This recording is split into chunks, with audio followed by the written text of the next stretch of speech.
Voici donc en avant-première le tout nouveau système d'installation de NewsVX, la version 10.0, nommé Sirius. Allez, c'est parti pour la présentation.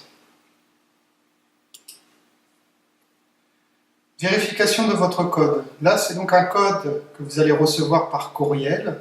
Ce code est unique et propre à chacun. Pour qui, pourquoi on a mis en place ce système, ça vous le verrez en temps et en heure.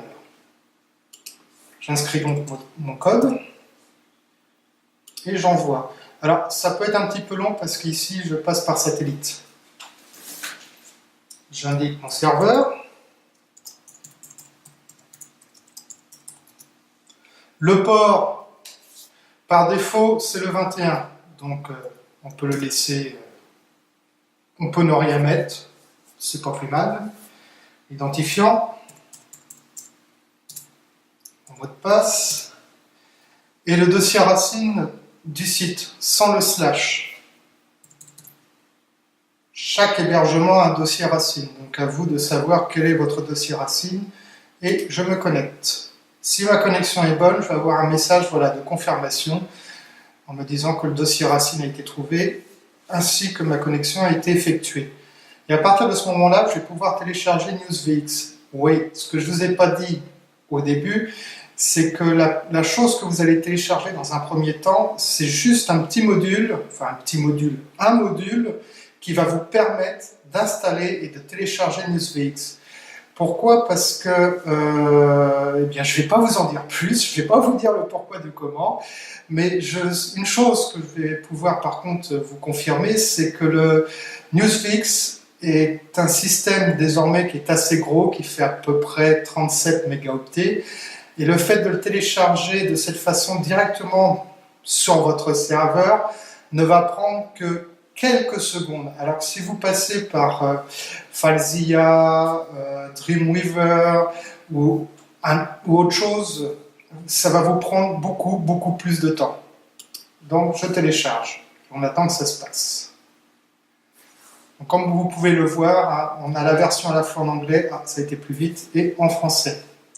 Donc là, le téléchargement a été réussi. Je continue. On va effectuer, parce que je télécharge, on vous a mis en place un fichier zip pour que ça soit un peu plus rapide au niveau du téléchargement. Donc on va effectuer une décompression. Donc je vous disais, en français à gauche et en anglais à droite. Décompression du fichier si on passe sur la langue anglaise, ce sera mis effectivement en anglais. Unzip the folder. Terminé, je continue.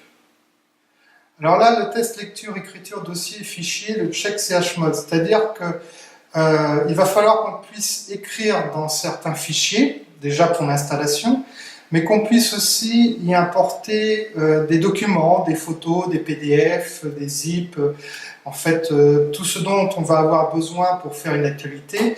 Et dans ces cas-là, on va voir si c'est possible ou non de faire ces actions. Dans le cas où ce n'est pas possible, alors là, dans cet exemple-là, vous ne verrez pas d'impossibilité parce que ça va fonctionner tout de suite. Mais dans le cas où c'est impossible, où des fichiers ne permettent pas ce genre d'action, il va vous lister les fichiers qu'il faudra modifier, dans lesquels il faudra modifier les chmod. Je pense entre autres à ceux qui utilisent Infomaniac, qui est assez très chiant même pour ça, ils n'ont pas peur des mots, où il faut souvent modifier les droits des fichiers et les passer en 7777, voire parfois modifier le nom de l'utilisateur, etc., etc. Donc ici, vous aurez la liste. Et une fois que tout sera parfait, vous pourrez passer à l'étape suivante. Donc là, on va faire le check.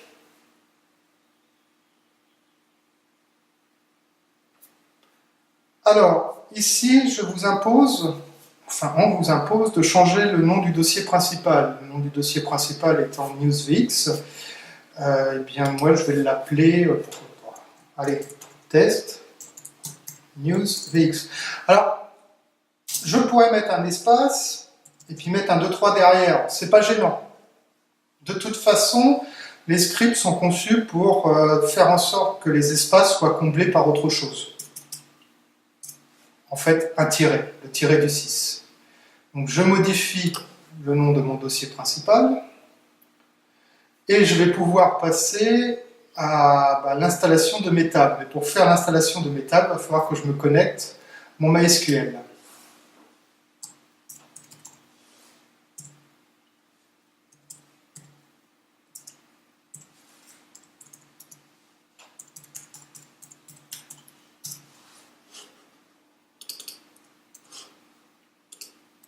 Mon mot de passe.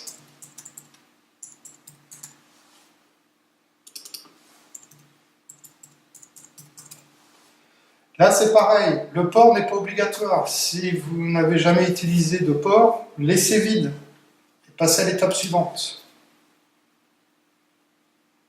Ah, connexion impossible. J'ai donc dû faire une erreur.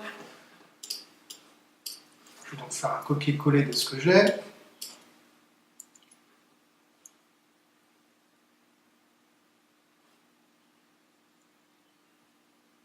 Et l'erreur se trouve là.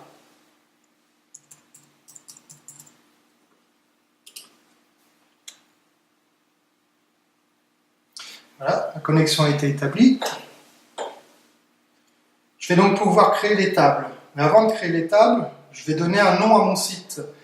C'est-à-dire que les gens, lorsqu'ils vont se connecter sur les actualités de votre page, en haut, ce qu'on a l'habitude de voir, ils auront un titre. Alors ici, je ne vais pas me fouler, je vais mettre test. Votre prénom, ça va être pour votre profil. De toute façon, vous pourrez le changer une fois que vous serez connecté dans votre back-office. Donc le prénom, le nom, le prénom, le courriel et l'auteur. L'auteur, quand vous publiez une actualité, il y a un nom d'auteur qui apparaît. Ce sera votre nom d'auteur.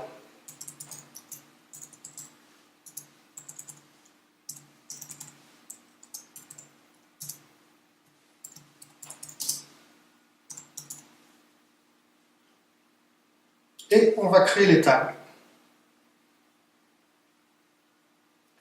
Voilà, l'installation est terminée. Donc il vous indique votre login qui est admin et votre mot de passe qui est admin. Et vous invite à vous rendre à votre back-office. Alors comme je vous ai dit, ici je passe par satellite. Donc le ping est à peu près de 730 millisecondes. Alors, j'ai des taux d'enfer. En upload, j'ai à peu près du 14 à 18 mégas. En upload, j'ai du 5 mégas. En download, du 14 à 18 mégas. Et donc, nous voici sur la page du back-office. Eh bien, on va s'arrêter là. Et non, vous ne verrez pas ce qui se passe dans le back-office. Ce sera peut-être pour une prochaine fois, ou ce sera peut-être une découverte, votre première découverte, une fois que NewsVX sera disponible au téléchargement, ce qui ne serait pas tardé. Allez, je vous dis à très bientôt, et puis